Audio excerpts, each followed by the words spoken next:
Miss Brill, although it was so brilliantly fine, the blue sky powdered with gold and great spots of light, like white wine, splashed over the Jardins publics. Miss Brill was glad that she had decided on her fur. The air was motionless, but when you opened your mouth, there was just a faint chill, like a chill from a glass of iced water before you sip. And now and again, a leaf came drifting from nowhere from the sky. Miss Brill put up her hand and touched her fur. Dear little thing, it was nice to feel it again. She had taken it out of its box that afternoon, shaken out the mouth powder, given it a good brush, rubbed the life back into the dim little eyes. What has been happening to me? Said the sad little eyes. Oh, how sweet it was to see them snap at her again from the red dawn, but the nose, which was some black composition, wasn't at all firm. It must have had a knock, somehow. Never mind. A little dab of black sealing wax when the time came, when it was absolutely necessary. Little Rogue. Yes, she really felt like that about it. Little Rogue beating its tail just by her left ear. She could have taken it off and laid it on her lap and stroked it. She felt a tingling in her hands and arms, but that came from walking, she supposed. And when she breathed, something light and sad, no, not sad exactly, something gentle seemed to move in her bosom. There was a number of people out this afternoon, far more than last Sunday, and the band sounded louder and gayer. That was because the season had begun, for although the band played all the year round on Sundays, out of season it was never the same. It was like someone playing with only the family to listen. It doesn't care how it played if there weren't any strangers present. Wasn't the conductor wearing a new coat too? She was sure it was new. He scraped with his foot and flapped his arms like a rooster about to crow, and the bandmen sitting in the green rotunda blew out their cheeks and glared at the music. Now there came a little fluty beat, very pretty, a little chain of bright drops. She was sure it would be repeated. It was. She lifted her head and smiled.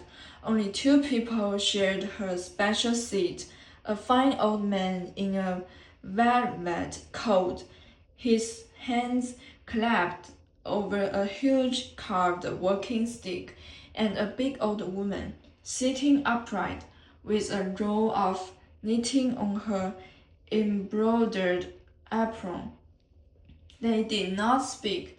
This was disappointing, for Miss Brill always looked forward to the conversation. She had become really quite expert, she thought, at listening as though she didn't listen, at sitting on other people's lips just for a minute while they talked around her. She glanced sideways at the old couple. Perhaps they would go soon. Last Sunday, too, hadn't been interesting as usual. An Englishman and his wife, he wearing a dreadful Panama hat and sheep-bottom boots, and she'd gone on the whole time about how she ought to wear spectacles. She knew she needed them, but that it was no good getting any. They'd be sure to break and they'd never keep on. And he'd been so patient. He'd suggested everything. Gold rings, the kind that curve around your ears, little pads inside the bridge. No, nothing would please her. They'll always be sliding down my nose. Miss Brill had wanted to shake her. The old people sat on a bench, still as statues. Never mind. There was always a crowd to watch, to and fro, in front of the flower beds and the band tuner. The couples and groups paraded, stopping to talk, to agree, to buy a handful of flowers from the old beggars who had his tray fixed to the railings. Little children ran among them, swooping and laughing. Little boys with big white silk balls under their chins. Little girls, little French dolls, dressed up in velvet and lace. And sometimes a tiny strangers came suddenly rocking into the open from under the trees, stopped and stared, and suddenly sat down flat, until its small high-stepped mother, like a young hen, rushed so-called to its rescue. Other people sat on the benches and green chairs, but they were nearly always the same, Sunday after Sunday, and Miss Brill had often noticed there was something funny about nearly all of them. They were old, silent, nearly all old, and from the way they stared, they looked as though they'd just come from dark little rooms or even cupboards. Behind the retainer, the slender trees with yellow leaves down drooping, and through them just a line of sea, and beyond the blue sky with gold-winged clouds. Tum tum tum. Tiddle tiddle. Tum tiddle tum. Blow the band. Two young girls in red came by, and two young soldiers in blue met them, and they laughed and purred and went off arm in arm. Two peasant women with funny straw hats passed, gravely leading beautiful smoke-colored donkeys. A cold, pale nun hurried by. A beautiful woman came along and dropped her bunch of violets, and a little boy ran after to hand them to her, and she shook them and threw them away as if they'd been poisoned. Dear me, Miss Brill didn't know whether to admire that or not, and now an ermine toque and a gentleman in grey met just in front of her. He was tall, stiff, dignified, and she was wearing the ermine toque she'd bought when her hair was yellow. Now everything, her hair, her face, even her eyes, was the same color as the shabby ermine, and her hand, in its cleaned glove, lifted to dab her lips, was a tiny yellow witch paw. Oh, she was so pleased to see him, delighted. She rather thought they were going to meet the afternoon she described when she'd been everywhere, here, there, along by the sea. The day was so charming, didn't he agree? And wouldn't he, perhaps? But he shook his head, lighted a cigarette, slowly breathed a great deep puff into her face, and even while she was still talking and laughing, flicked the match away and walked on. The ermine toque was talking. She smiled more brightly than ever, but even the band seemed to know what she was feeling and played more softly, played tenderly, and the drum beat.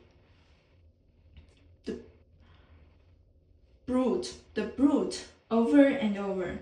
What would she do? What was going to happen now? But as Miss Brill wondered, the ermine took and turned, raised her hand as though she'd seen someone else, much nicer just over there, and pattered away, and the band changed again and played more quickly, more gaily than ever, and the old couple on Miss Brill's seat got up and marched away, and such a funny old man with low whiskers hopped along in time to the music and was nearly knocked over by four girls walking abreast. Oh, how fascinating it was! How she enjoyed it!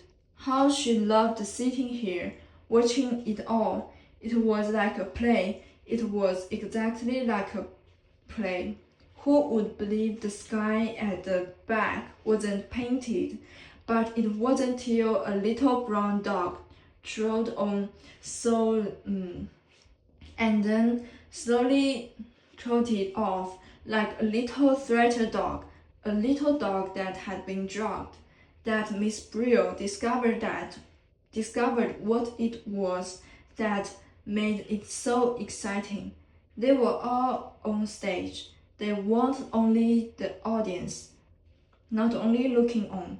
They were acting. Even she had a part and came every Sunday. No doubt somebody would have noticed if she hadn't been there. She was part of the performance after all. How strange she'd never thought of it like that before. And yet it explained why she made such a point of starting from home at just the same time every week, so as not to be late for the performance. And it also explained why she had a queer, shy feeling at telling her English pupils how she spent her Sunday afternoons. No wonder. Miss Brill nearly laughed out loud. She was on the stage. She thought of old invalid gentlemen to whom she read the newspaper 4 afternoons a week, while he slept in the garden. She had got quite used to the frail head on the cotton pillow, the Howard eyes, the open mouth, and the high-pinched nose. If he'd been dead, she mightn't have noticed for weeks. She wouldn't have minded, but suddenly he knew he was having the paper read to him by an actress. The old head lifted. 2 points of light quivered in the old eyes. An actress, are ye? And Miss Brill smoothed the newspaper as though it was the manuscript of her part and said gently, "Yes, I have been an actress for a long time. The brand had been having a rest. Now they started again, and what they'd played was warm, sunny, yet there was just a faint chill, a something. What was it? Not sadness, no, not sadness. A something that made you want to sing. The tune lifted, the light shone, and it seemed to Miss Brill that in another moment all of the whole company would begin singing. The young ones, the laughing ones who would join them, and then who were moving together. They would begin, and the man's voice were very resolute and brave would join them, and then she too, and the others on the benches. They would come in with a kind of accomplishment, something low that scarcely rose or fell, something so beautiful, moving, and Miss Brill's eyes filled with tears, and she looked smiling at all the other members of the company.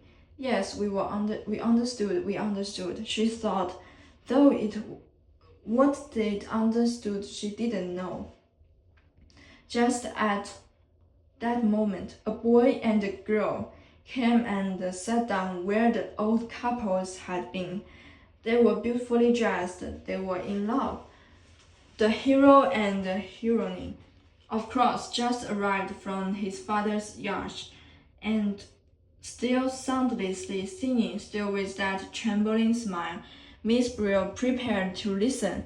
No, no, said the girl. Not here. I can't. But why? Because of the stupid old thing at the end there? Asked the boy. Why does she come here at all? Who wants her? Why doesn't she keep her silly old mug at home? It's her fur, which is so funny, giggled the girl. It's exactly like a fried whiting. Be off with you, said the boy in an angry whisper. Then tell me, Patty. No, not here, said the girl. Not yet. On her way home, she usually bought a slice of honey cake at the baker's. It was her Sunday treat. Sometimes there was an almond in her slice, sometimes not.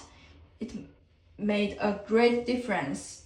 If there was an almond, it was like carrying home a tiny present, a surprise, something that might very well not have been there. She hurried on the almond Sunday and struck the match for the kettle in quite a dashing way. But today, she passed her baker's barn, climbed the stairs, went into the little dark room, her room like a cupboard, and sat down on the red eider down. She sat there for a long time. The box that the fur came out of was on the bed. She unclasped the necklet quickly, without looking, laid it inside, but when she put the lid on, she thought she heard something crying.